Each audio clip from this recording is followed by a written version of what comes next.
आत्म भाव न भावता जीव लहे केवल ज्ञान रे। आत्म भाव न भावता जीव लहे केवल ज्ञान रे। आत्म भाव न भावता जीव लहे केवल ज्ञान रे। आत्म भाव न भावता जीव लहे केवल ज्ञान रे। आत्म भाव न भावता जीव लहे केवल ज्ञान रे। आत्म भाव न स्वाध्याय श्री आत्मानुशासन सतशास्त्र एनो श्लोक 7मो नंबर 6। भव्य किं कुशलम ममति विमृशन दुखाद भ्रंश भीतिमान। सौखेशि श्रवणादि बुद्धि वैभव श्रुत्वा विचार्य स्फुटम। धर्मं शर्म कर्म दया गुणमयं युक्ति आगमाभ्यां स्थितं। गृहं धर्म कथां श्रुतावधिकृतः शासयो निरस्ताग्रह। હવે શ્રોતાઓના લક્ષણ આચાર્ય ભગવાન બતાવે છે કે શ્રોતા કેવા હોવા જોઈએ।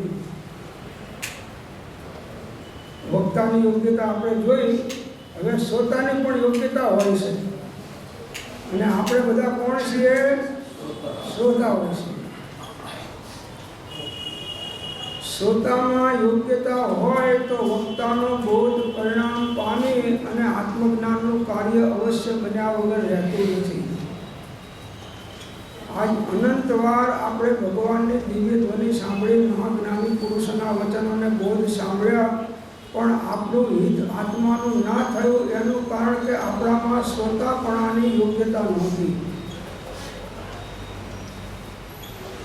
જ્યાં સુધી એ યોગ્યતા ના હોય ત્યાં સુધી ગમે તેટલા જ્ઞાનીઓ, ગમે તેવા જ્ઞાનીઓ મળ્યા હોય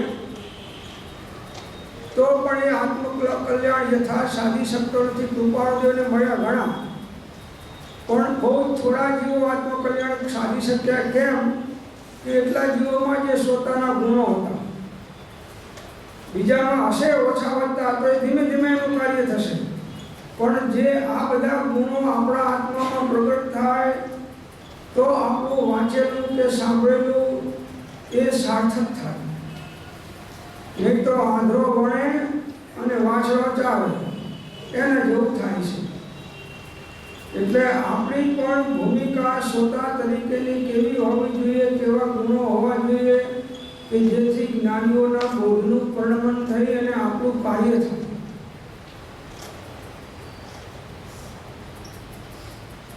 બીજાના વાંકે આપણે બંધાણા નથી, પણ આપણા વાંકથી આપણે બંધાણા છીએ। આપણી અપાત્રતાના કારણે આપણે બંધાણા છીએ, આપણા દોષના કારણે આપણે બંધાણા છીએ। માટે એ દોષો કાઢ્યા વગર છૂટકો નથી।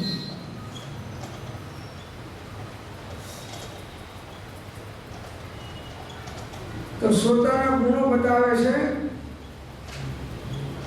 કે પ્રથમ તો ભવ્ય હોય। શ્રોતા કેવો હોવો જોઈએ? ભવ્ય।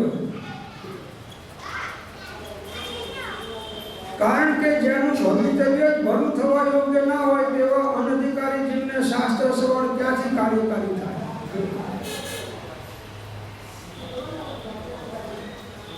ભવ્ય દરેક આપણને તો ખ્યાલ આવી શકે નહીં કે આ ભવ્ય છે કે અભવ્ય છે, પણ પ્રવચનસારમાં એક ગાથા મૂકી છે કે અતિન્દ્રિય આનંદનું સુખ સૌ સુખે ઉત્કૃષ્ટ છે। શ્રદ્ધે તે ભવ્ય છે, અભવ્ય તે એને સંમત કરે, એમ કહીને ગાથા આવે છે પ્રવચનસાર।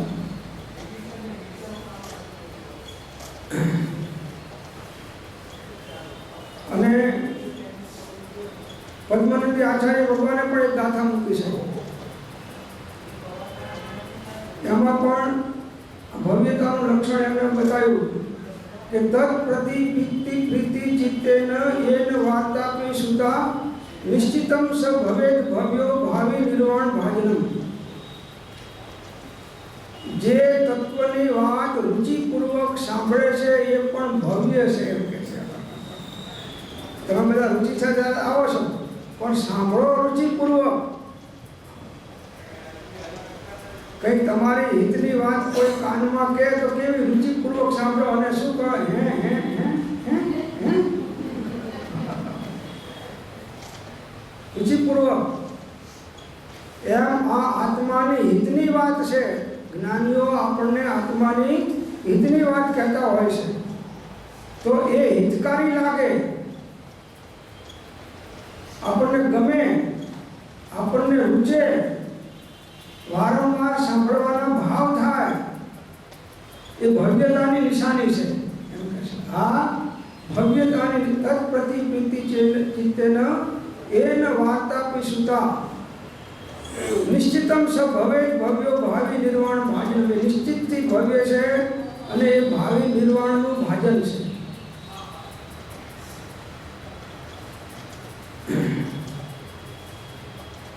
ઘણાને તત્વની વાત સાંભળવાની રુચિ નથી લાગતી. ભલે ભવ્ય પણ હોય ને અભવ્ય પણ હોય, એમાં બંને હોય છે. પણ અભવ્યને તો કાર્ય થાય જ નહીં, રુચિ થાય જ નહીં.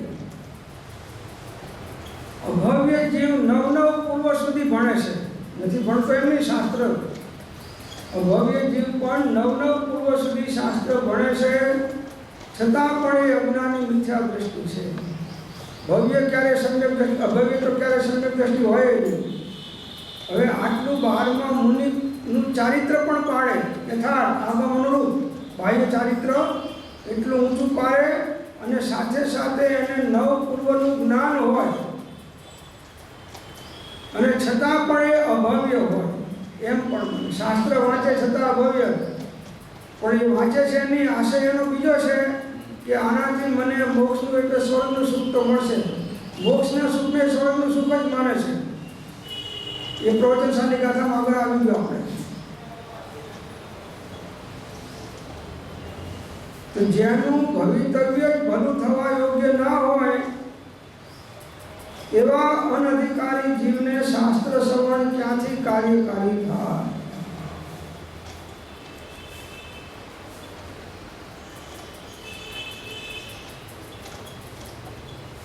શ્રવણ પણ એકાગ્રચિત્તથી જે કરે છે, રુચિપૂર્વક કરે છે, આત્માનું હિત થશે એમ જાણીને કરે છે, એને જ્ઞાનીઓનો એક જ બોધ એવો પરિણામ પામી જાય છે કે બોધનો આધાર લઈને સમ્યક દર્શનને પ્રગટ કરી દે છે. એક જ બોધ, વધારે જરૂર નથી પડતી. શ્રવણની ભૂખ હોવી જોઈએ.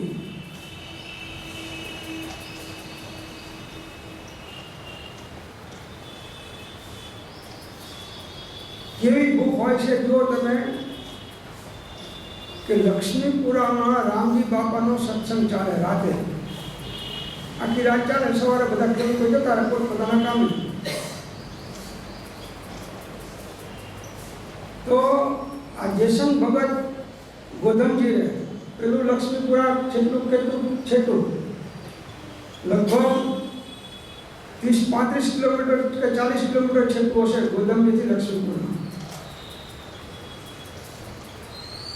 પણ એટલી બધી તીવ્ર તારાવેલી એમને મળવાની, દર્શન કરવાની, સત્સંગ સાંભળવાની કે સાંજના ભાતું લઈને નીકળે, રસ્તામાં જમે અને સાંજના રાતના ટાઈમસર પહોંચી જાય, આખી રાત બોધ સાંભળે અને વહેલી કોરડીએ પતી જાય એટલે નીકળીને પાછા ઘરે જઈને ખેતરનું કામ કરે છે. આપણે તો એક 5 કલાક હોય તો ઊંચા નીચા થઈ જઈએ, આપણે પાછું પેલું બધું પતાવી નહીં આવીએ. અહીં 10 મિનિટ મોડા આવીને વાંધો નહીં, કેમ કે ક્યાં હવે 2-4 વખત છૂટી ગયા તો છૂટી ગયા, હું ફેર પડવાનું છે નહીં. ભૂખ હોવી જોઈએ તીવ્ર. સમોસામાં ભગવાન ગયા પછી બધા શ્રોતાઓ આવે કે શ્રોતા આવ્યા પછી ભગવાન આવે? આપણે બધે ઊંધું ચાલે છે. ને શું બતાવે છે કે શાસ્ત્રને શ્રવણ કરવાની તીવ્ર તારાવેલી નથી. મારો એક અક્ષર પણ જીન વાણીનો સાંભળતા છૂટવો ના જોઈએ, આવી આવી તીવ્ર રુચિ અને લગ્ન હોય એ જ જીવ કાર્ય કરી શકે, એને એ શબ્દો ઇફેક્ટ કરે અને એનું પરિણામ થાય. ખાવાનું છોડી દે, જગતના અગત્યના કાર્યો છોડીને પણ, કરોડો કાર્ય છોડીને પણ આત્માનું હિત પ્રથમ કરી લેવું એમ જ્ઞાનીઓનો બોધ છે. જગતની દ્રષ્ટિએ તમારા ગમે એવા અગત્યના લૌકિક કાર્યો હોય એ બધાને છોડીને સત્સંગ ક્યાં છે પ્રભુ, કેટલો દુર્લભ છે તો જુઓ. આમાં મૂક્યું છે એક પત્રમાં સત્સંગની દુર્લભતા, અને એમાં બહુ વિચાર કરવા જેવી વાત છે, મૂકી છે બધી સરસ. આપણને તો ઠીક છે, ઘેર બેઠા કોઈ સંભળાઈ જાય ઘરે આવીને, આને અહીં સ્વાધ્યાય હોલમાં ધક્કો ના ખાવો પડે તો વધારે સારું. તો કે સાહેબ તમારી સીડી છે ને, હું સાંભળી લેવાનું છે.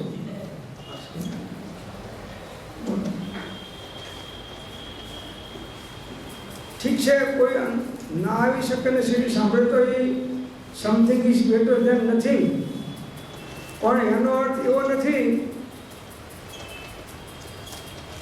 જો 896 પત્ર છે એમાં એક જ લીટી વાંચું છું ખાલી, આમ તો સત્સંગ વિશે બધું ઘણું બધું છે. 1956ની સાલમાં પત્ર લખ્યો છે કે આ દુષમ કાળમાં સત્સમાગમનો યોગ પણ અતિ દુર્લભ છે. શું કીધું? આ કેવો કાળ છે? દુષમ કાળ છે. આ દુષમ કાળમાં સત્સમાગમનો યોગ પણ અતિ દુર્લભ છે. ત્યાં પરમ સત્સંગ અને પરમ અસંગપણાનો યોગ ક્યાંથી બને? પરમની તો વાત બહુ છેટી છે. પરમ સત્સંગ તો રત્નત્રયધારી મુનિઓનો પરસ્પર સમાગમ છે. શાસ્ત્ર શ્રવણ એકબીજાના પ્રશ્નોત્તર એ છે.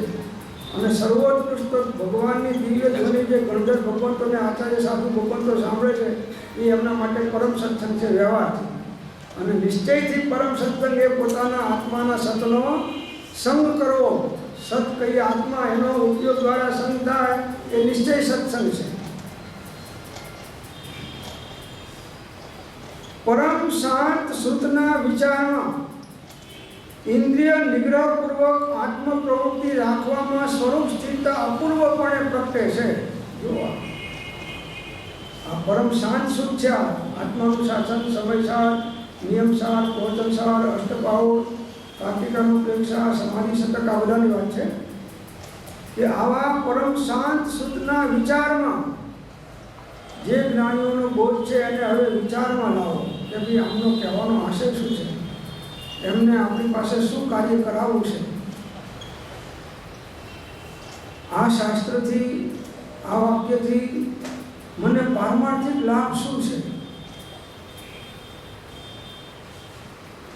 એના વિચારમાં, શુદ્ધના વિચારમાં, જ્ઞાનીઓના બોધના વિચારમાં, એક એક મંત્ર કે શ્લોકના વિચારમાં ઇન્દ્રિય નિગ્રહપૂર્વક, શરત શું મૂકી છે? ઇન્દ્રિયનો નિગ્રહ, 5 ઇન્દ્રિયનો નિગ્રહ કરીને જે જીવ વિષયાસક્ત હોય એ જીવ તત્વ પામવાનું પાત્ર હોઈ શકે નહીં. 5 ઇન્દ્રિયનો નિગ્રહ. ખાવાના ચટાકાવાળો હોય એ પણ આમાં કંઈ આગળ વધી શકે નહીં. કાન જુદી જુદી ફિલ્મના ગાયનોને બધા એવી કથાઓ સાંભળવાના શોખીન થઈ ગયો હોય તો એ પણ ઇન્દ્રિયનો નિગ્રહ નથી, એ પણ શુદ્ધનું પરિણમન કરી શકે નહીં. એ રીતે નાક સુગંધી ચાહતી હોય, ત્વચા વિલેપન ચાહતું હોય, આંખ વન ઉપન જોવાનું ચાહતું હોય, કાન વારાંગણાના ગાયન ઈચ્છતા હોય, ત્યાં સુધી એ જીવ નિરાગી, નિરારંભી કે બ્રહ્મચારી થઈ શકતો નથી. સાચો શ્રોતા બની શકે નહીં. એટલે જ્ઞાનીઓની વાણી વાંચો કે સાંભળો, પણ ઇન્દ્રિયનો નિગ્રહ જરૂરી છે. વિષય અને કષાય એ એવા આત્માના ઘાતક છે કે અનંતી જ્ઞાનીઓની વાણી સાંભળી પણ આપણે આત્મસાર્થક કરી શક્યા નહીં. કેમ કે મોટું બાધકકાળ કાઢ્યું નહીં. ઇન્દ્રિય નિગ્રહપૂર્વક આત્મ પ્રવૃત્તિ રાખવામાં, એટલે આત્માનો ઉપયોગ શુદ્ધના અંદરમાં લગાડવાથી સ્વરૂપ સ્થિરતા અપૂર્વપણે પ્રગટે છે. સ્વરૂપ સ્થિરતા એટલે રત્નત્રયની અભેદતા અપૂર્વપણે પ્રગટે છે.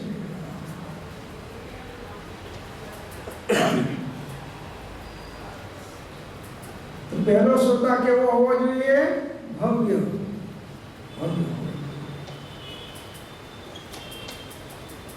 આત્માની હિતની વાત હોય છે શાસ્ત્રમાં. તમે કોઈની નિંદા કુટલી સાંભળતા હોય તો આમ કેટલું કાન એકાગ્ર રાખો છો, બીજા સાંભળે નહીં, તમે એક જ સાંભળી શકો એવી રીતે પેલા બોલે ને તમે સાંભળો. કોઈ કહેતા નહીં, હો મસ્તા તમને જ કીધું છો, બીજા કોઈ કહેતા નહીં. હવે એને 50 જણા કઈ જગ્યાએ કઈ ના આવે પાસે એવું નથી ખાલી, પણ છતાં એને એનું મહાત્મ્ય આવે એટલા માટે આપે કે આ તો તમને જ કીધું છે, તમે ખાસ મારા અંગત છો ને, બાકી બીજાને આ વાત કહેવાય નહીં અને સમજી ના શકે. આ તો તમે સમજી શકો એટલે સમજો. બસ આ ચાલે છે. કોઈએ એમને કંઈ અપશબ્દ કીધા હોય, અપમાન કર્યું હોય 25 વર્ષ પહેલા, એ તમને તારીખ, વાર, સ્થળ સહિત યાદ હોય. શબ્દે શબ્દ ધાકડ એને યાદ રાખે. અને અહીં સાંભળેલું હોય ને બહાર કોઈ પૂછે કે ભાઈ આ સ્વાધ્યાયમાં શું હતું, કે વાત તો બહુ સરસ હતી આજની તો, પણ મને કંઈક યાદ નથી. એટલે શું બતાવે છે કે એની રુચિ જે સાંભળવામાં હોવી જોઈએ હતી નહીં. રુચિ જો હોવી જોઈએ એની હતી. યાદ શક્તિ નથી કે ક્ષોભ નથી એવું નથી. આ પાછું એવું નથી. કરિયાણાની દુકાનમાં 2000 આઈટમો છે, બધાના ભાવ મોઢે છે. એને લેબલ વાંચવું પડતું નથી. આની શું કિંમત છે, આ બોલ પેન કેટલા નહીં તો કે 11 રૂપિયા. આ ઘઉંનો શું ભાવ તો કે આટલા રૂપિયા કિલો. બધી આઈટમો એને મોઢે છે. શતાબ્દાની કરતા 2000 ઉધાની છે. પેલો પૂછે પેલાથી ને ભાવ એને આવી જાય મોઢા ઉપર. સામાન્ય નથી. કેમ કે એની અંદરમાં રુચિ છે. એમ જે ભવ્ય હોય, મોક્ષગામી હોય, એને જેમ વરસાદ પડે કે સહી પડી હોય ને બ્લોટ પેપર ચૂસી લે, બ્લોટિંગની જેમ સહી પેપર ચૂસી લે છે ને, બ્લોટિંગ કરે છે, એવી રીતે જ્ઞાનીઓનો જે બોધ હોય એને બ્લોટ કરી લે, ચૂસી લે, એ જીવ આત્મકલ્યાણ સાધી શકે. બહુ મોટા બોધની જરૂર નથી, સંક્ષેપનો બોધ પણ કામ કરી ગયો. આ તો યોગ્યતા નથી એટલે આટલો બધો બોધ કરવો પણ સાંભળવો પડે, નહીં તો આટલા બધાની જરૂર છે જ નહીં.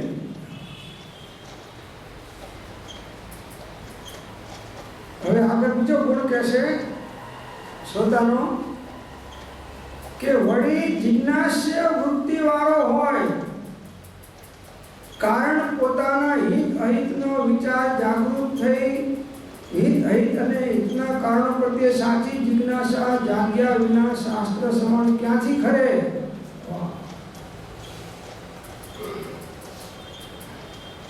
એટલે કશાયની ઉપશાંતતા માત્ર મોક્ષ અભિલાષ ભવે ખેદ અંતર દયા તે કહીએ જિજ્ઞાસ. તે જિજ્ઞાસુ જીવને થાય સદગુરુ બોધ તો પામે સંકિતને વર્તે અંતર જિજ્ઞાસ. પોતાનું હિત શેમાં છે અને અહિત શેમાં છે એની જાણવાની સમજવાની ઈચ્છાવાળો. દુનિયાની જે કંઈ તમે પ્રવૃત્તિ કરો છો એ અહિતકારી છે, અને અધ્યાત્મની અંદરમાં જ્ઞાનોના બોધ અનુસાર તમે જે સાધના કરો છો હિતકારી છે. તો હિતકારી અને અહિતકારીનો વિચાર જાગૃત થાય, અહિતના કારણોને છોડે, હિતના કારણોને અંગીકાર કરે, એનું નામ જિજ્ઞાસુ. જિજ્ઞાસુ એટલે કોઈ સામાન્ય ભૂમિકા નથી. આપણને હિત અહિતનો વિચાર આવે છે કોઈ દિવસ? 24 કલાક તમે પ્રવૃત્તિ કરો છો, એમાં કેટલા કલાક તમારા આત્માની હિત થાય એવી પ્રવૃત્તિ કરો છો ને કેટલો કલાક તમારા આત્માનો અહિત થાય એવી પ્રવૃત્તિ કરો છો, એની કોઈ દિવસે ગણતરી કરી છે આપણે? ક્યારેય નથી કરી. ક્યાં ક્યાં સમય આપણો વેડફી જાય છે બિન પ્રયોજનભૂત કાર્યમાં. ટીવી જોવા બેઠા તો 2 કલાક કે સાહેબ હું બીજો નથી તો મેચ જોઉં છું. એટલે પણ મેચ જોઈ છે તો આત્માનો વિસ્મરણ તો કર્યું કે નહીં? એટલે કે ભાઈ દારૂ છોડો કે સાહેબ હું કહ્યું દેશી નથી પીતો, હું તો સાહેબ વિલાયતી પીતો. એટલે ભાઈ વિલાયતી દારૂ જ છે બાપુ, દેશી દારૂ છે ને વિલાયતી દારૂ નથી.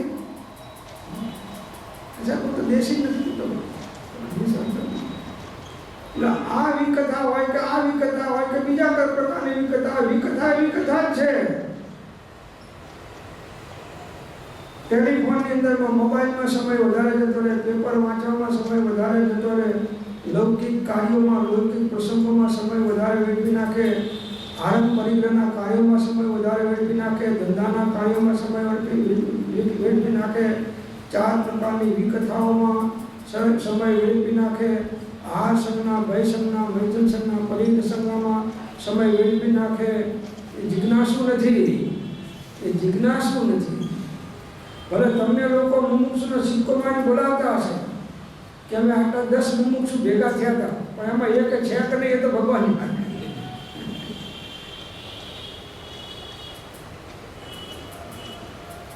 સ્વતાની વાત ચાલે છે. કેવો હોવો જોઈએ?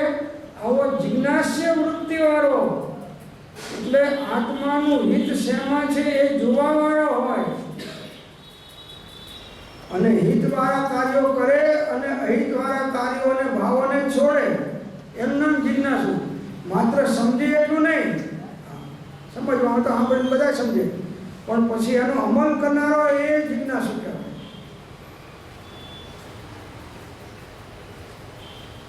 આપણા માટે વાત લખીશું, એમ નહીં કે ચોથાના જીવો માટે લખ્યું છે. શ્રોતાનું લક્ષણ છે. એ શ્રોતા મુનિ હોય કે શ્રાવક હોય, એના માટે છે.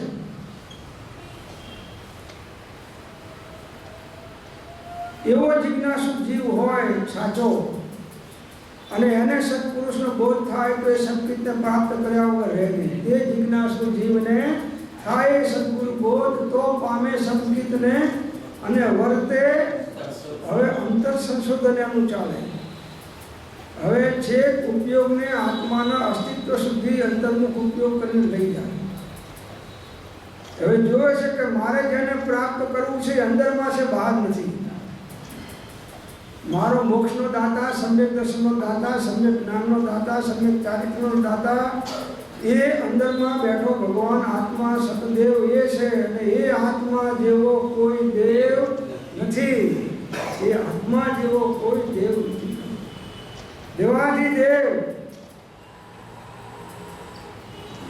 એવું બહુમાન કોઈ દિવસે પોતાના આત્માનું આવ્યું છે કે આ મોક્ષનો દાતા, સમ્યકનો દાતા આ છે, એવું મહાત્મ્ય હજી નથી આવ્યું.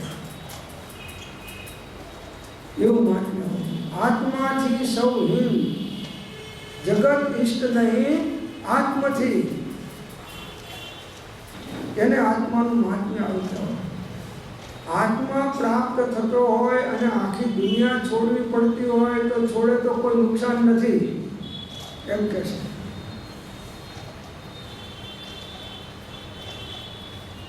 પ્રથમ આત્મસિદ્ધિ થવા કરીએ જ્ઞાન વિચાર, અનુભવી ગુરુને સેવીએ બુદ્ધજનનો નિર્ધાર. આવે છે ને કોણ લખ્યું છે કે નહીં? પ્રથમ આત્મસિદ્ધિ થવા કરીએ જ્ઞાન વિચાર. જિજ્ઞાસુની વાત ચાલે છે.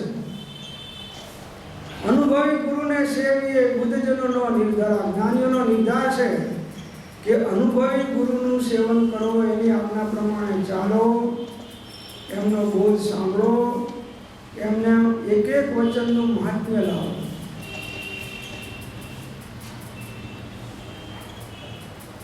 તો આત્માનું હિત શેમાં છે અને અહિત શેમાં છે? આ મુખ્ય વાત જિજ્ઞાસુ માટે છે. તો આત્માનું હિત તો આત્માના રત્નત્રય પરિણામની અંદરમાં છે, નિશ્ચયથી. અને વ્યવહારથી દેવ ગુરુ ધર્મનો આશ્રય કરવાથી છે. વિતરાગ દેવ, નિર્ગન ગુરુ અને એમનો પ્રવૃત્તિનો ધર્મ અથવા સતશાસ્ત્ર. એમાં આત્માનું હિત છે. હવે જો 24 કલાકમાં વ્યવહાર ધર્મનો પણ કેટલો આશય દેવગુરુ શાસ્ત્રો ધર્મનો રાખે છે જોઈ લો. માંડ 1-8 કલાક તે આમાં જો 10:11 વાગી ગયા તો જોઈ લો, 10:11 થાય તો 4-5-25 તો ઉઠી જ જાય. અમારું સાહેબ ટાઈમ છે, ઓફિસે પહોંચવાનું હોય, એટલે અમે ચેક લેવા જવાનું, બેંકમાં જવાનું હોય. તમે તો નવરાશો, અમે પણ નવરાશો.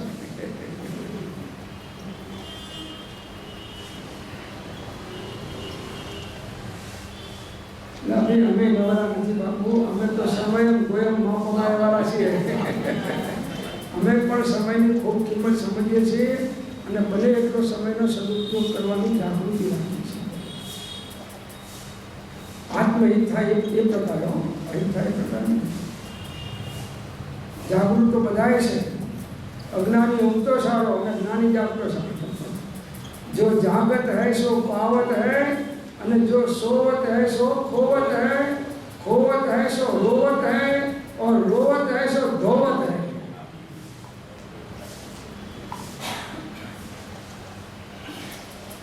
तो आत्माનું હિત શેમાં છે? રત્નત્રય પરિણામમાં, વેદ પરિણામમાં, શુદ્ધો ઉપયોગમાં અથવા દેવગુરુ શાસ્ત્રના અવલંબનમાં આત્માનું હિત છે. એ સિવાય બીજા જે કંઈ પ્રવૃત્તિ કરો એ બધી અહિતકારી છે. કે સાહેબ હું છોકરા રમાડતો 2 કલાક બસ એ મને દાદા કરે એટલે સાહેબ મને એટલું બધું મીઠું લાગે કે સાહેબ એને હું હેઠળ નથી કરતો. આ શું છે? મોહયુક્ત રાગ. મોહયુક્ત રાગ. એ રીતે જે કંઈ પદાર્થ ચેતન કે અચેતન હોય તો એ હિત અહિતનો વિવેક ચૂકી ગયો એ જિજ્ઞાસુ નથી. હોલનો મુમુક્ષુ જુદો, ઘરનો મુમુક્ષુ જુદો, દુકાનનો મુમુક્ષુ જુદો અને દુનિયાનો મુમુક્ષુ જુદો. એ તો કાચંડો છે કે મુમુક્ષુ ક્યાં છે?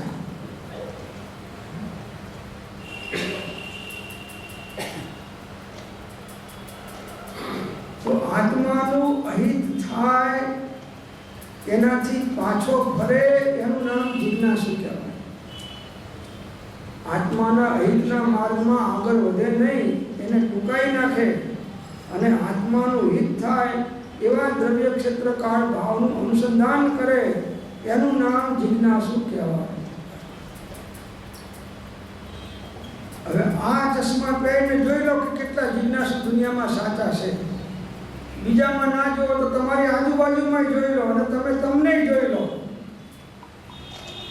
કે હું ખરેખર સાચો જિજ્ઞાસુ છું જ્ઞાનીઓના કહ્યા અનુસાર. તો અંદરમાંથી જવાબ મળી જશે તમને તમારો. કેમ કે તમે તમને તો જાણો છો કે જિજ્ઞાસુ છો કે નથી. બીજા ના જાણે પણ તમે તમને તો જાણો છો જિજ્ઞાસુ છો. તો વળી જિજ્ઞાસ્ય વૃત્તિવાળો હોય, કારણ પોતાના હિત અહિતનો વિચાર જાગૃત થઈ હિત અને હિતના કારણો પ્રત્યે સાચી જિજ્ઞાસા જાગ્યા વિના જો આત્માનું હિત થાય એ રત્નત્રય પરિણામથી અને હિતના કારણો એ દેવગુરુ શાસ્ત્ર, હિતના કારણો એ દેવગુરુ ધર્મશાસ્ત્રો. હિત અને હિતના કારણો પ્રત્યે સાચી જિજ્ઞાસા જાગ્યા વિના, જિજ્ઞાસા 2 પ્રકારની, એક સાચી અને એક ખોટી. શાસ્ત્ર શ્રવણ ક્યાંથી કરે? એ શાસ્ત્ર શ્રવણનો ટાઈમ ક્યાંથી કાઢે? કે સાહેબ એટલી બધી પ્રવૃત્તિ છે કે મને મળવાનો ટાઈમ નથી. પ્રવૃત્તિમાં પ્રવૃત્ત થઈ અને નિવૃત્તિનું ભાન પણ રહ્યું નથી એવી અયોગ્યતા જીવોમાં આવી ગઈ છે. હે હરિ એમ તેમ પૂછે ને,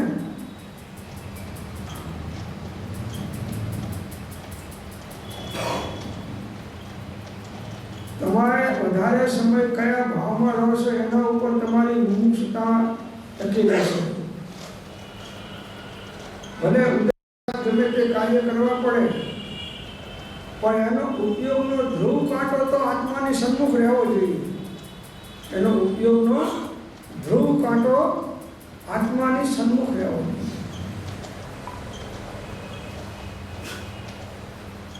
પાના રમવા હોય તો જિજ્ઞાસા ઘણી આઠમ આવે એટલે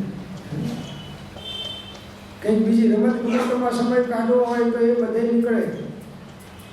અને આમાં આની અંદરમાં કે સાહેબ ટાઈમ નથી મળતો, એ શું બતાવે છે કે આમાં જિજ્ઞાસુતા છે નહીં. દુનિયાના બીજા લૌકિક કાર્યોમાં તને રસ પડે છે અને સમય કાઢે છે, અને આત્માનું હિત થાય એવા દેવ ગુરુ શાસ્ત્રના અવલંબનમાં કે આત્માના અનુસંધાનમાં તને સમય નથી મળતો, એ બતાવે છે કે હજી તારામાં જિજ્ઞાસુતાના લક્ષણો આવ્યા નથી.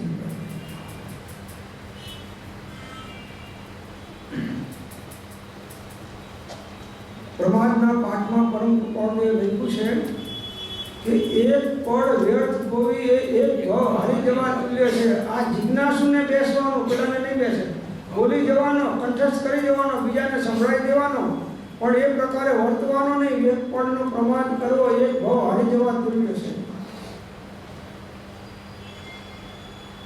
કેટલો પ્રમાદ થાય છે સાહેબ? પળનો પ્રમાદ તો કોઈ દાડો કરતો જ નથી. આમ તો હોલસેલમાં કરું છું.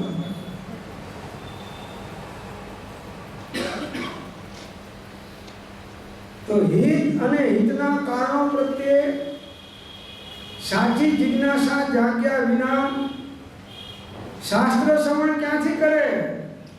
અને કરે તો કેવું કરે? બે વાત ભેગી. ઘણા જાય, શેના કારણે જાય?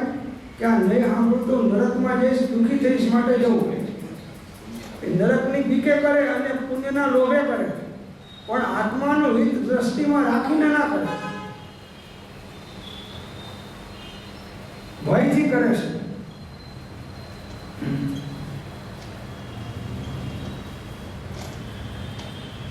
એક કાર્ય ભયથી થાય અને એક કાર્ય જ્ઞાનથી થાય, એમાં ફરક ખરો નહીં. ભયથી કરે.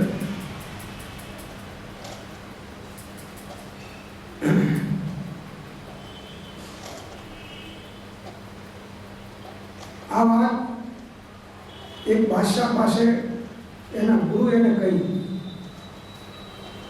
કે કોઈ પણ કાર્ય કાં તો ભયથી થાય અને કાં તો જ્ઞાનથી થાય. ત્યાં આગળ એક પંડિતજી બેઠેલા, શાસ્ત્રના અભ્યાસી. એ રાજમાન્ય પંડિત હતા અને આ રાજ્યમાન્ય ગુરુ હતા. અને રાજા આ 3 જણા બેઠેલા આ વાત થઈ. એટલે પંડિત કહે કે ભાઈ ભયથી બધા કાર્ય ના થાય. ગુરુ કહે, રાજાને કહે કે ભાઈ જો મન કાં તો ભયથી સ્થિર થાય અને કાં તો જ્ઞાનથી સ્થિર થાય. મનને સ્થિર કરવાના 2 ઉપાય છે, કાં તો ભયથી કરે અને કાં તો જ્ઞાનથી થાય. પેલા કે ભયથી ના થાય, જ્ઞાનથી થાય. પેલા પંડિત કહે સારું કે કોઈ વખતે કંઈ એવું હશે ત્યારે હું તમને સમજાવીશ, અત્યારે તમે નહીં સમજો, કેમ કે અત્યારે તમે તમારી કલ્પના અનુસાર માન્યતા કરી છે. વાસ્તવિક વસ્તુ શું છે તમને ખ્યાલ નથી. કોઈ વખતે 4-6 મહિના ગયા અને પેલા પંડિત ભૂલી ગયેલા, પણ પેલા સંતને ગુરુને યાદ હતું કે મારે આને સમજાવવો છે કે ભયથી પણ મન સ્થિર થાય છે. પછી રાજાના ગુરુ હતા એટલે રાજા એમની આજ્ઞા પ્રમાણે જે કહે એ કરે. એટલે રાજાને એને વાત કરી કે ભાઈ આ તમારા પેલા પંડિતજીને મારે ભયથી મન સ્થિર થાય એ વાત સાધ્ય કરવાની છે, બતાવવાની છે, અને એના માટે મારો આ પ્લાન છે. એ પ્લાન પ્રમાણે તમારે કાર્ય કરવાનું છે. ઓકે સારું. અને પ્લાન બધે એમને સમજાવી દીધો. બીજા દિવસે પ્લાન મુજબ રાજાએ ગામમાં, નગરમાં જાહેરાત કરાઈ બધે કે રાજાના મહેલમાંથી રાણીનો હીરાનો હાર ચોરાયો છે અને તરત અમે ગામની નાકાબંધી કરી છે. એટલે આ નગરથી બહાર કોઈ ચોરનો માલ ગયો નથી. હવે જેને લીધો હોય એને 3 દિવસમાં જો આપી જાય તો એનો ગુનો માફ, અને નામ આપી જાય અને પછી એના ઘરમાંથી કે એની પાસેથી મળશે તો એને ફાંસીની દેહાંતની સજા, એને તલવારથી એનું માથું ઉડાડી દેવાનું છે. ઢંઢેરો કુટાયો, ગામમાં બધે જાહેરાત કરાવી દીધી. 3 દિવસ રાહ જોઈ, કોઈ આવ્યું નહીં.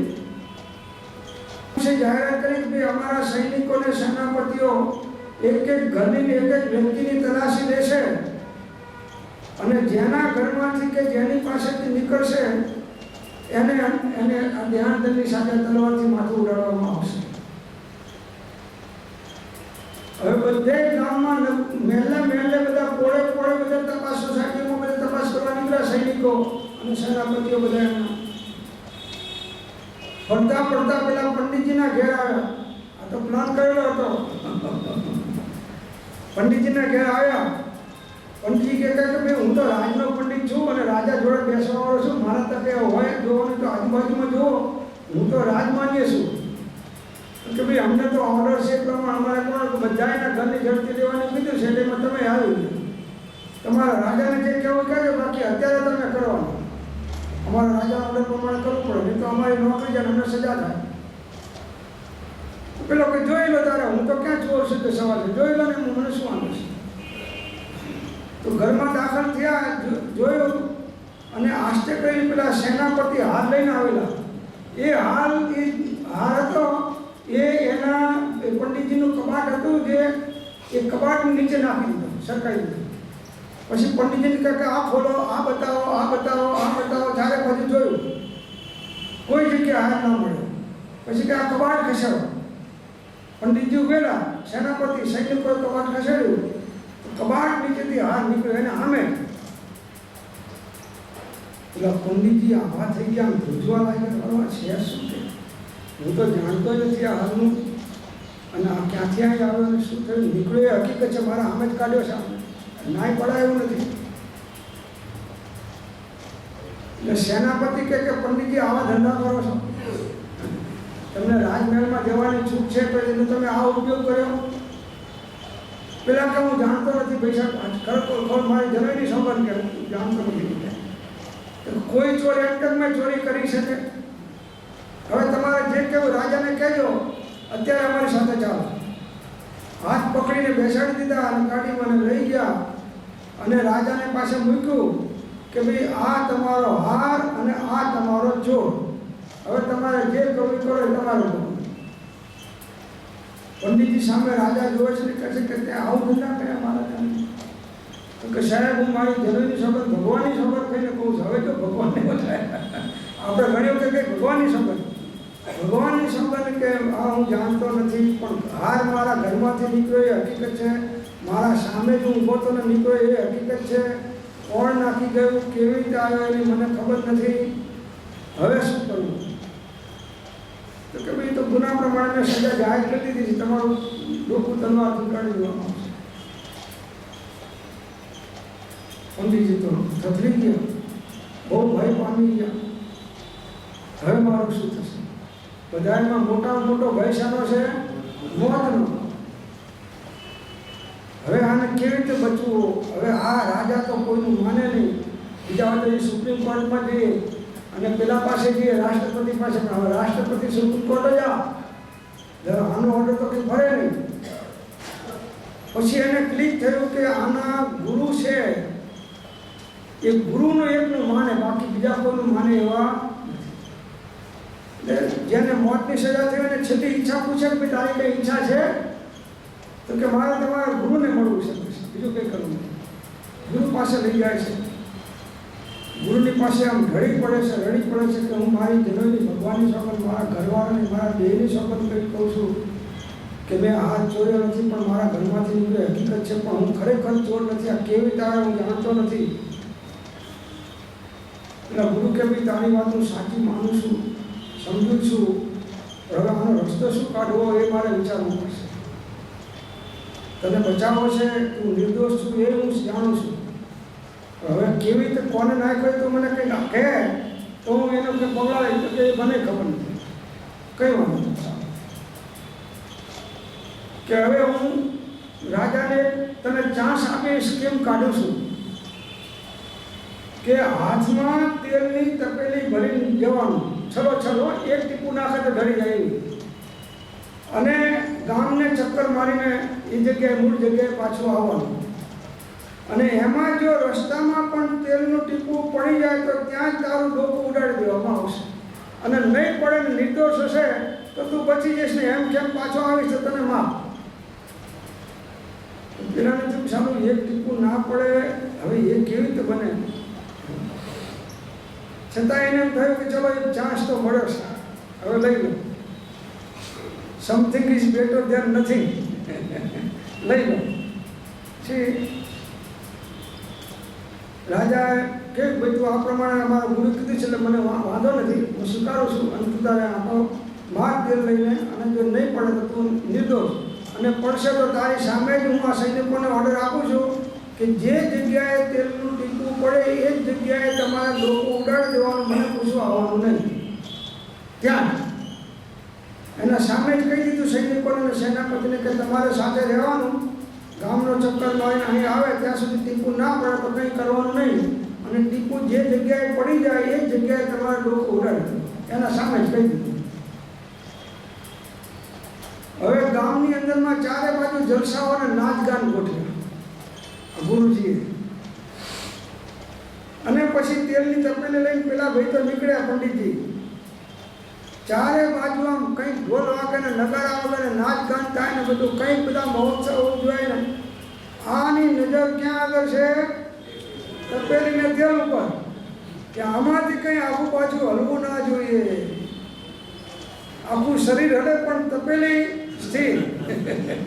તપેલી સ્થિર. આમ કરતા કરતા કરતા નજર રાખી રાખી રાખી રાખી રાખી રાખી રાખી ગામ ફરીને આવ્યા. એક ટીપું પડવા દીધું નહીં ને છેક આવીને હેમ ખેમ પહોંચી ગયા, અને થયું કે હાશ ભગવાન તમારો ઉપકાર, નહીં તો હું મરી જતા. પછી પેલા રાજા એને ગુરુએ પૂછ્યું કે ભાઈ તમે ગામમાં ફર્યા તો શું શું જોયું, શું શું તમે? કે સાહેબ તેલ સિવાય બીજું કંઈ જોયું નથી. શું કે આ તેલ સિવાય અમે બીજું કંઈ જોયું નથી. પણ કે આટલું બધું જોવાનું તો કંઈ જોયું નહીં, કેમ આમ કર્યું? તો કે સાહેબ ભયથી, મરવાનો ભય હતો. કે જો તમે જે કામ તે ભયથી કર્યું એ અમે જ્ઞાનથી કરીએ છીએ. તો સંસારથી ભયભીત હોય, દુઃખોથી ભયભીત હોય એ જ શ્રોતા સાચો. જેને દુઃખનો ભય નથી લાગ્યો એ શ્રોતા નથી, એમ કહે છે. એટલે આગળ કહ્યું ને, સંસાર દુઃખથી ભયભીત હોય, ચાર ગતિના દુઃખોથી એ ભયભીત હોય. આ ચતુર્ગતિ રૂપ સંસાર ચક્રના રૌદ્ર અને ભયંકર દુઃખોનો એને ખ્યાલ કે ભય ન હોય તેવો જીવ સંસાર દુઃખ મોચન કરવાવાળા આપ્ત વચન ક્યાંથી સાંભળે?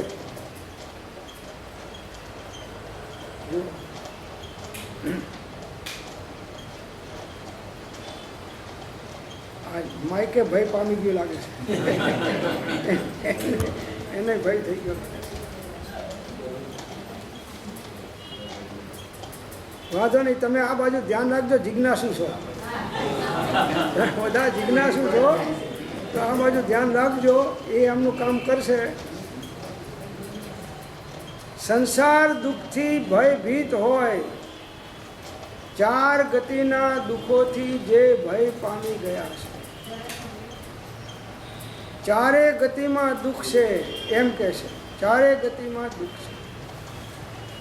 ભીષણ નરે ગઈએ, તીર્ય ગઈએ, કુદે મનુષ્ય ગઈએ, પત્તોસી તીવ દુઃખમ ભાવ હિ જીણ ભાવના જીવ. હે જીવ, તું માઠી દેવ તથા મનુષ્ય ગતિમાં અને ભયંકર નરક તેમજ તિર્યંજ ગતિમાં તીવ્ર દુઃખને પામ્યો. માટે હવે તો જીન ભાવના ભાવ કે જેથી તને આત્માની શાંતિની પ્રાપ્તિ થાય. દુઃખથી ભય લાગ્યા વગર ચાર ગતિના દુઃખોનો ભય હજી જીવને લાગ્યો નથી, થાક્યો નથી. જ્યારે એને થાય કે હવે પંચમ ગતિ સિવાય ક્યાંય સુખ નથી, એ પાંચમે અંગે કયો ઉપદેશ કેવળ નિર્મલો, જીનવર કહે છે જ્ઞાન તેને સર્વ ભવ્યો સાંભળો. એ પાંચમે એટલે આ પરમ પરિણામી ભાવ સ્વરૂપ પોતાનો શુદ્ધ ચૈતન્ય સ્વરૂપી આત્મા, એના માટે ઉપદેશ કયો છે, એને પ્રાપ્ત કરવા માટે. તો એ કહે છે કે સંસાર દુઃખથી ભયભીત હોય, આ 4 ગતિ રૂપ સંસાર ચક્રના રૌદ્ર અને ભયંકર દુઃખોનો એને ખ્યાલ કે ભય ન હોય તેવો જીવ સંસાર દુઃખ મોચન કરવાવાળા આપ્ત વચન ક્યાંથી સાંભળે? આ 4 ગતિના સંસાર ચક્રના રૌદ્ર અને ભયંકર દુઃખ, નારકીઓના દુઃખોનું વર્ણન તીર્થંકર ભગવાન એમની વાણીમાં કરી શકતા નથી. એકેન્દ્રીના દુઃખોનું વર્ણન કરી શકતા નથી.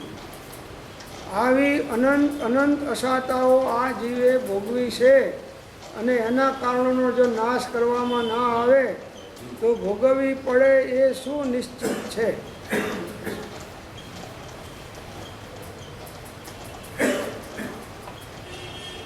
આ બહુ તો કાલ પૂરો થઈ જશે પ્રભુ. કેટલી વાર કેટલી? તમે પલાઠીવાન ખુરશીમાં નીચે બેઠા છો પણ આ હોલ છોડતા વાર કેટલી? આ સ્વાધ્યાય પૂરો થયા પહેલાં છોડી જાઓ એવું કે નક્કી નથી પૂરા થયા પછી છોડો. બસ એમ જે ઘરમાં, જે દેહમાં, જે સ્થળમાં, જે સંયોગમાં છો ત્યાં 2 ઘડીના મહેમાન છો પ્રભુ, 2 ઘડીના છો. કોઈ ચલા ગયા કોઈ જાવે, કોઈ ગઠડી બાંધ સિધાવે, કોઈ ખડા તૈયાર અકેલા, સબ ચલા ચલી કા ખેલા. સુતનાર માત પિતૃ ભાઈ, કોઈ અંત સહાયક નાહી.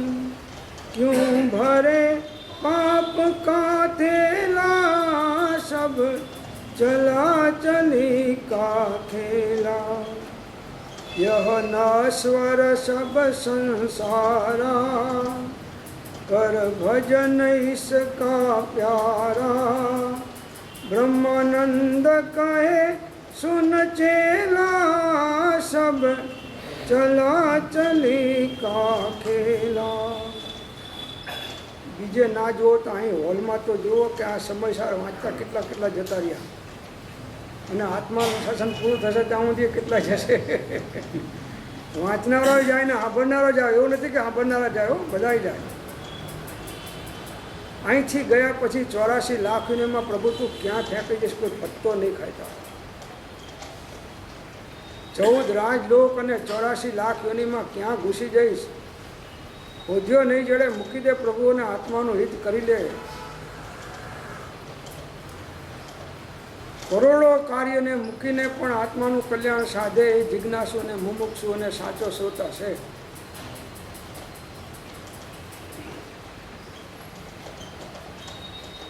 તો આ દુઃખોથી ત્રાસ નથી છૂટ્યો હજી. જન્મ જરા મરણ મુખ્ય દુઃખના હેતુ, કારણ તેના 2 કહ્યા રાગ દ્વેષ અને હેતુ.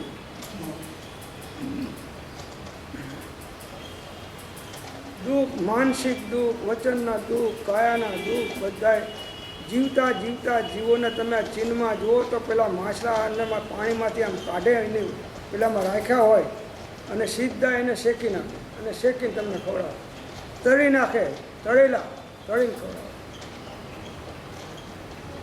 આ દુઃખ કોણને છોડાવે? કેમ આવ્યા આ દુઃખ? આપણને દયા આવે છે પણ એ જીવને એવું દુઃખ કેમ આવ્યું? જે એ પ્રકારનું કર્મ બાંધ્યું તો એનો ઉદય આવે.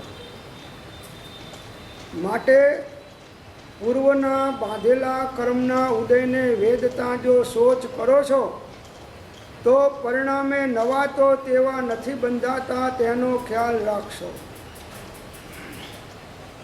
જેના ભાવ બગડ્યા એના ભાવ બગડ્યા અને જેના ભાવ સુધર્યા એના ભાવ સુધર્યા.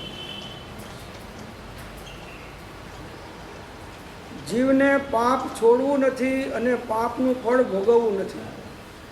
પુણ્ય કે ધર્મ કરવો નથી અને સ્વર્ગ અને મોક્ષમાં જવું છે. હવે આ તો ક્યાંથી બનવાનું છે?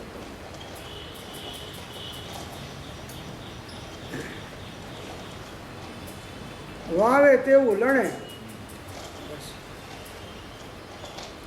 આંબાનું બીજ વાવ્યું હોય તો બાવળીઓ ના ઉગે, ને બાવળીઓનું બીજ વાવ્યું હોય તો આંબો ના ઉગે. બસ એમ આખી જિંદગી ભાવ બગાડીને જ આ ધ્યાન રુદ્ર ધ્યાનમાં જ જીવન જીવ્યા હોય અને તમારે ફળ ધર્મ ધ્યાન કે શુક્લ ધ્યાનનું જોતું હોય, ફળ તો ક્યાંથી મળવાનું છે?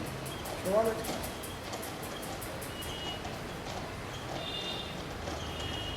તો આ ચતુર્ગતિરૂપ સંસાર ચક્રના રૌદ્ર અને ભયંકર દુઃખોનો એને ખ્યાલ કે ભય ના હોય, શ્રોતાની વાત ચાલે છે કે એને આ ખ્યાલ ના હોય અને ચાર ગતિનો ભય ના હોય, તેવો જીવ સંસાર દુઃખ મોચન કરવાવાળા આપ્ત વચન ક્યાંથી સાંભળે? આપ્ત વચન કેવા છે? સંસાર દુઃખોનો નાશ કરનારા છે. હવે એને એ શું કરવા સાંભળે? કે અહીં જાય જ કાં? એ સત્સંગના હોલથી કે ઉપાસે નજીકથી જાય તો મોઢું ફેરવીને જાય, આ બાજુ જોવે નહીં. આ તો બધા વેદિયાઓ છે કે ટાઈમ પાસ નથી થતો એટલે ઠીક છે, કાઢે છે. અહીં તો ક્યાં ટાઈમનો સવાલ જ ક્યાં છે? અહીં તો ટાઈમ ઇઝ મની. પ્રભુ એક એક સમયના શુભાશુભ ભાવોનો હિસાબ ચૂકતે કરવો પડે છે. એક સમયનો કરેલો શુભ ભાવ કે અશુભ ભાવ નિષ્ફળ જતો નથી.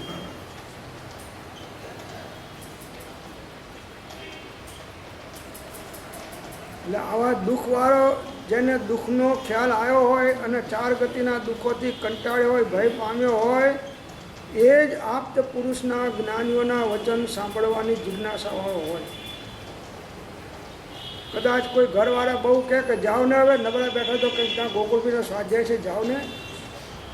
એ પરાણે પેલા મોકલા હોય એ હીરો ગોગજીને આવે પછી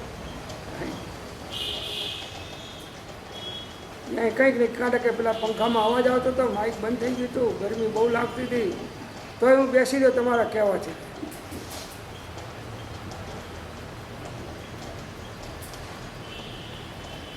સાચા સુખનો તીવ્ર અભિલાષી હોય, કારણ કે તેવો જ જીવ સુખના અનન્ય કારણરૂપ જીનોક્ત વચનામૃતને સાંભળી શકે. શુશ્રૂષા, શ્રવણ, વિજ્ઞાન, ગ્રહણ, ધારણ, ઉહ, અપો અને તત્વાભિનિવેશ એ 8 બુદ્ધિ સંબંધી ગુણોથી યુક્ત બુદ્ધિમંત શ્રોતા ધર્મોપદેશ યોગ્ય છે. આવાને ધર્મ સંભળાવો.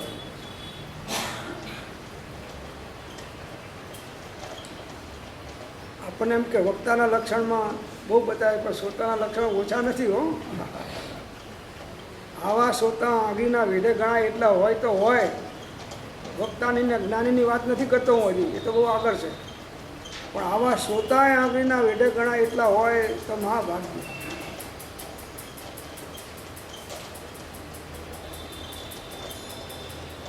સાચા સુખનો તીવ્ર અભિલાષી હોય. જો સાચું સુખ એટલે આત્માના અતિન્દ્રિય આનંદનો સુખને પ્રગટ કરવા માટેનો, અનુભવવા માટેનો તીવ્ર અભિલાષી. અભિલાષી નહીં પણ તીવ્ર અભિલાષી. આ તો સાહેબ કંઈ મોક્ષ મળતો તો લઈ લઈએ એમ નહીં. તીવ્ર જિજ્ઞાસા, ક્ષણે ક્ષણે, કાર્ય કાર્યે, પ્રસંગે પ્રસંગે અનન્ય પ્રેમે મોક્ષ માર્ગમાં પ્રવર્તવું, એને અમે તીવ્ર મુમુક્ષુ કહીએ છીએ. આ તીવ્ર મુમુક્ષુ છે. ક્ષણે ક્ષણે, કાર્યે કાર્યે, પ્રસંગે પ્રસંગે અનન્ય પ્રેમે મોક્ષના માર્ગમાં પ્રવર્તવું, એને અમે તીવ્ર મુમુક્ષુ કહીએ છીએ. આવો તીવ્ર જિજ્ઞાસુ મુમુક્ષુ હોય ત્યારે એને લાભ થાય, જ્ઞાનીની વાણીથી કામ કરી જાય.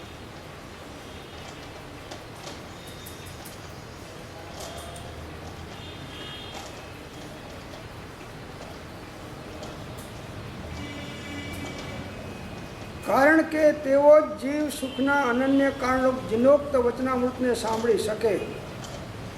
જો અહીં પણ એક બહુ સરસ વાત મૂકી, જીનોક્ત વચનામૃત. અન્ય દર્શનની વાત ના લીધી, કેમ કે અન્ય દર્શનની અંદરમાં તત્વોનો બોધ સંપૂર્ણ યથાર્થ નથી. બાકીના 6 દર્શનોમાં, 5 દર્શનોમાં એ બોધ યથાર્થ નથી. જીનોક્ત ધર્મ એ જ સાચો. તે પ્રાપ્ત કરવા વચનો કોનું, સત્ય કરવોડ માનવું નિર્દોષ નરનું કથન માનો તે જેને અથવા વિતરાગનો કહેલો પરમ શાંત રસમય ધર્મ પૂર્ણ સત્ય છે એવો નિશ્ચય રાખો. વિતરાગનો કહેલો, રાગ્યોનો કે અજ્ઞાનીઓનો કહેલો નહીં, વિતરાગનો કહેલો. જે સર્વજ્ઞ છે, વિતરાગ છે, કેવળ જ્ઞાની છે, હિતોપદેશી છે, એમનો બોધ, એમ જીનોક્ત વચનામૃત. એનો આધાર લઈને જ્ઞાનીઓએ જે આગમ રચ્યા હોય કે શાસ્ત્ર રચ્યા એ બધા જીનોક્ત કહેવાય. અજ્ઞાનીઓના ગમે એવા લેખ રસાત્મક હોય, રુચિકારક હોય, તમને મફત મળતા હોય તો વાંચવા જેવા નથી કે સાહેબ માસિક મફત આવે છે એમને તો મોકલે છે. એ બધા મફત મોકલે એવા કેવા હોય?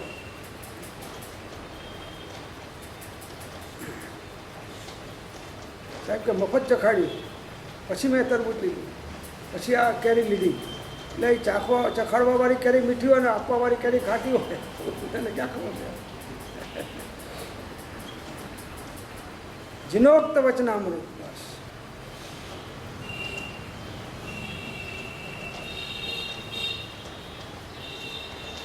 તેવા જ સુખના, તેવો જ જીવ સુખના અનન્ય કારણરૂપ જીનોક્ત વચનામૃતને સાંભળી શકે.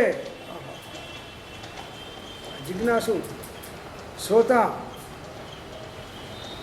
કે જે સાચા સુખને પ્રાપ્ત કરવાનો તીવ્ર અભિલાષી છે કે હવે મારે ઇન્દ્રિયોના સુખ ના જોઈએ, એ તો પુણ્યના ઉદયના કારણે મળે છે અને પાપ ભાજીને અધોગતિમાં પટકી દેનારા છે. એ બધા પુણ્યના ઉદયો આકુળ વ્યાકુળ કરાવનારા છે, આર્થ ધ્યાન રૌદ્ર ધ્યાન કરાવનારા છે. એ સુખોની અંદરમાં સુખ ભોગવતા પહેલાં અશુભ ભાવ, સુખ ભોગવતી વખતે પણ અશુભ ભાવ અને સુખ ભોગવ્યા પછી પણ અશુભ ભાવ હોય છે. અને એ પાપનો બંધ થાય છે અને પાપનું ફળ દુઃખ છે. એટલે પશ્ચાત દુઃખ તે સુખ નહીં.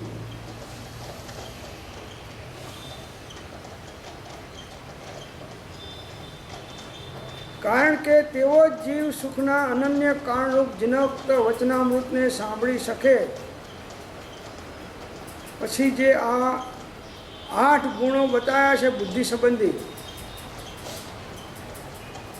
કે શ્રોતાની અંદરમાં આ 8 ગુણો પણ જરૂરી છે. હવે એક એક ગુણનું વર્ણન આવશે, પછી આપણે એ વખતે વિચારશું બીજા સ્વાધ્યાયમાં આગળના, કે આવા ગુણો પણ શ્રોતામાં જોઈએ. ભલે અંગૂઠા છાપ હોય, લખતા વાંચતા ના આવડતો પણ એનામાં આવા ગુણ હોય, અને બહુ મોટો ભણેલો ગણેલો હોય, ડિગ્રીઓવાળો હોય ને શાસ્ત્રનો ખાટું પંડિતો, એનામાં આવા ગુણ નથી હોતા. પ્રાય પેલામાં હોય છે, આમાં નથી હોતા. એટલે કૃપાળુદેવે પણ કહેલું કે મુનિઓ આ બાળા ભોળા અમને બુઝવજો, આ વાણિયા તો તમારા ગુરુ થઈને આવશે, અમને બુઝવતા નહીં. હવે અમારા ફાળે એ જ આવે છે, શું કરીએ સાહેબ? અમારા અમે એ જ આવે છે, શું કરવું પડશે? બાળા ભોળાનું કામ છે આ, બહુ બુદ્ધિવાળાનું કામ નથી. એમ હાઉ એન્ડ વાય વાળાનું કામ નથી, તહત્તી વાળાનું કામ છે.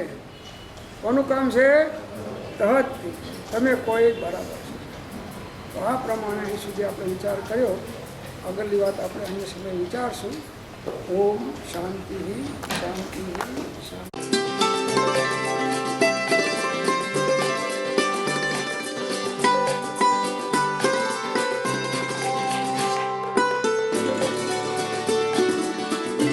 જેમાં છે એવો સંયમ, ઇન્દ્રિય સંયમ અને પ્રાણી સંયમ અને આત્મ સંયમ, સર્વ પરિગ્રહ તથા બધા